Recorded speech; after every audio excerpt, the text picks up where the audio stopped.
How plentiful are 6-star shards in Marvel Contest of Champions? Kabam will have you think that there are tons. To a degree, they are correct, which is a weird thing you'd hear me say, but we've got to go over this and in more detail. Now, let's face it, if you go back a little while, and for example, I dug out some old guides that I did back in 2021. Like in 2021, there in August and September, you could get on average, depending on what content you were doing with Karina's challenges added in, probably about 20,000, shards a month. 20,000 shards, 6-star shards a month is pretty darn annoying and, well, in a nutshell, pathetic. And then with recent buffs to certain things like incursions, it allows more 6-star shards to be gathered, especially with the addition of the Thronebreaker difficulty, and as well the increasing and adding of the Paragon title with a little bit of bumper on a monthly basis. It does see a lot of more of the 6-star shard take home than you might think. Now, experience with a lot of this will vary between player and player. If you are a whale or someone that over the years has got a lot of 5-star champions to max signature, you'll find that you'll be getting champions, 6-star shards, like a lot more than others. Also, depending on where you go, what you do. If you're able to do a lot in Battlegrounds, then the chances are you'll got a lot of the 6-star shards you get from some of the solo events, the solo events are going to get better in time. So that's going to be fantastic. So if you do solo events for the battleground side of things, and also if you're able to, or if you want to spend your trophy tokens in a battleground store, you'll find yourself have access to a ton more 6-star shards on a regular basis. So there's going to be those extra little advantages right there with that. Yeah, okay, obviously with the buff that's coming on the 22nd, I think, of June, that you'd like to see yourself more 6-star shards for low cost.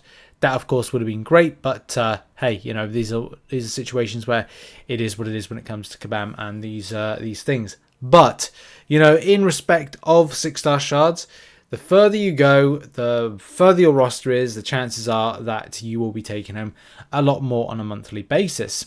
And just to quickly cut to the chase, and we'll kind of go over a lot of this in a minute. It was interesting to break down the extent of an example of potential, so what could be if you're a Paragon player. Now, without going into Thronebreaker side of things, maybe a Thronebreaker player would see, 150,000 6-star shards, depending what they do in game.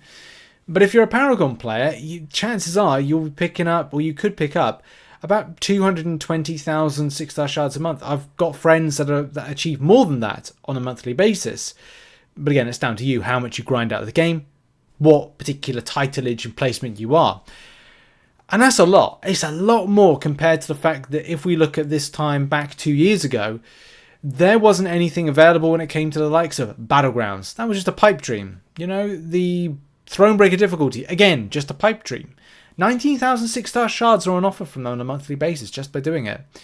I personally should do a lot more of this stuff. I've started getting back into doing incursions, and I've limited down my Battlegrounds based grind just because I enjoy incursions a bit more than I do with Battlegrounds. Until Kabam do a few things to fix the mode and make it a bit more fairer, and that's only not completely fair. What I mean by that is the matchmaking side of things is still broken, it wasn't not broken. Kabam haven't dealt with it is the kind of correct term to kind of use with it. But in any case, there's other areas. I think as well, 5-star duping is not something nowadays that is too much of a concern for a Paragon player. That's why a lot of their 6-star shards will come from other things, like Alliance Wars, Arena, maybe Arena if they do Arena, but from Cavalier difficulty and Thronebreaker difficulty. But the side quest is a big revelation. Now, I spend a good chunk of my time tracking side quest based rewards, and here's the thing, I haven't even mentioned the fact that we could have a surprise 7-star celebration style event. Now, I can't remember, I don't think it did give any kind of huge number of 6-star shards to it, but there's going to be events and things like the banquet event, secret events, Kabam launch, Summer of Pain maybe, but look, here's the thing, a lot of the time you get Abyss level kind of crystals, but here's the thing, side quests. This was the one for May, where you could get 45,500 6-star shards if you were a Paragon based player.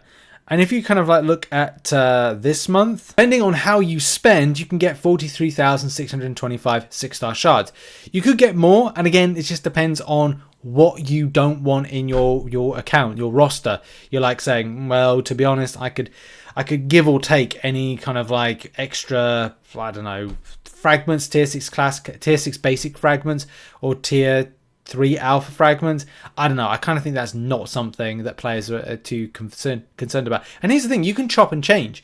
I find a lot of players I interact with chop and change between different types of shard preferences they have because they can get them elsewhere. So again, we go back to that little kind of breakdown of different areas you can get 6-star shards. Because you could say, because this particular like June event isn't compulsory as to, you know, you are gonna definitely get these rewards. You get to choose your rewards.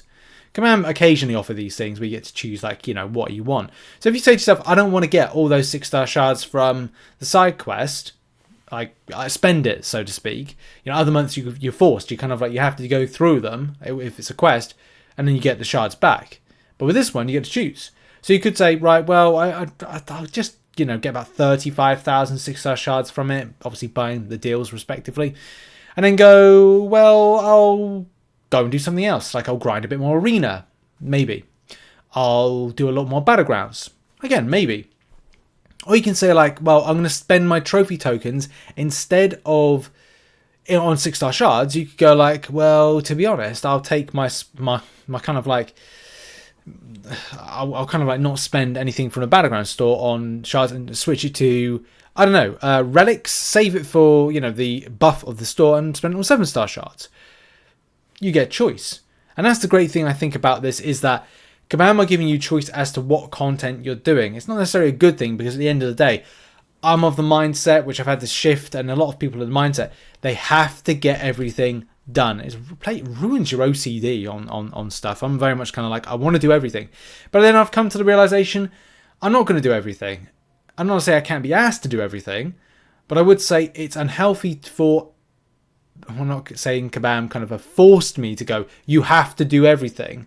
But what I like to kind of look at this and go like, well, do you know what? I can choose what I want to do this month. And I think that is the main thing that Kabam are trying to get players to think like. Maybe I'm wrong with that one. But yeah, I kind of feel like that's the case. Like, you get to really choose what you want to get up to this month as to what you want to take home.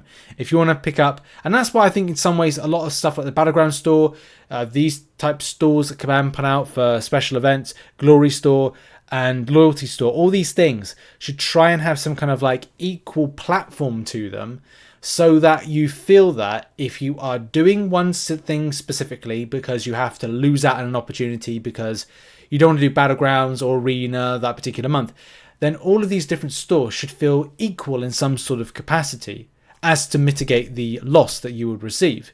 And it's still something like, I used to say that, oh, you know, I'm not doing X amount of hours here because I'm investing it elsewhere. I've had to stop that because I just had to say to myself, like, what do you fancy doing, Rich, this month? What do you fancy doing? Just do whatever you fancy doing. Whatever videos you want to make what you want to make. And that's just the thing. Yes, okay, the side quest stuff I will make content on.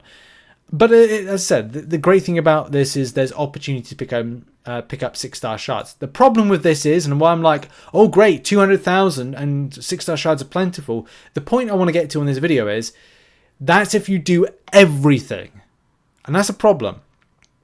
In that, you can't pick and choose to get the maximum amount. You have to do everything.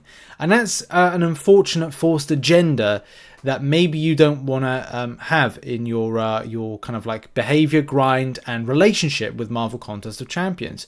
So as much as obviously this point of this video is to say like, yeah, I do agree that 6-star shards are plentiful. The problem will remain with this is that you will have to do everything to get all of the 6-star shards you might require. And as I said, you will have a very different relationship to me and any other player, free to play, spending, because you'll get a different amount of 6-star shards. If you did everything, you may get more than 202,000. You may get 300,000, 400,000 a month. It may be a case you don't. Maybe you get 350,000. Maybe you get 150,000.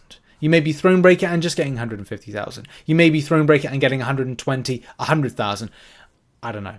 But as I said, like the main thing of this is to go like, I do agree with Kabam, but, and there is a but to this, that is under the idea, the improviso, that you do everything. And that's not healthy. That's not healthy in the slightest with it. But yeah, I mean, as I said, I'm taking a good about 6-star shards. I'm happy with it. I think if I was pushing towards all of this content being done on a monthly basis, it'd be very unhealthy. But I don't know. Thoughts in the comment section about this one. Do you feel like you would do this on a monthly basis? Do you do more than this on a monthly basis? And do you think that it's healthy for you? And do you enjoy sustaining this on a monthly basis? Some people do like a challenge. So yeah, put it in the comment section. It'd be interesting to hear back from people on this one. Thanks for watching. Check out some other content located on screen, and I'll see you all soon. Have a great day. Bye bye.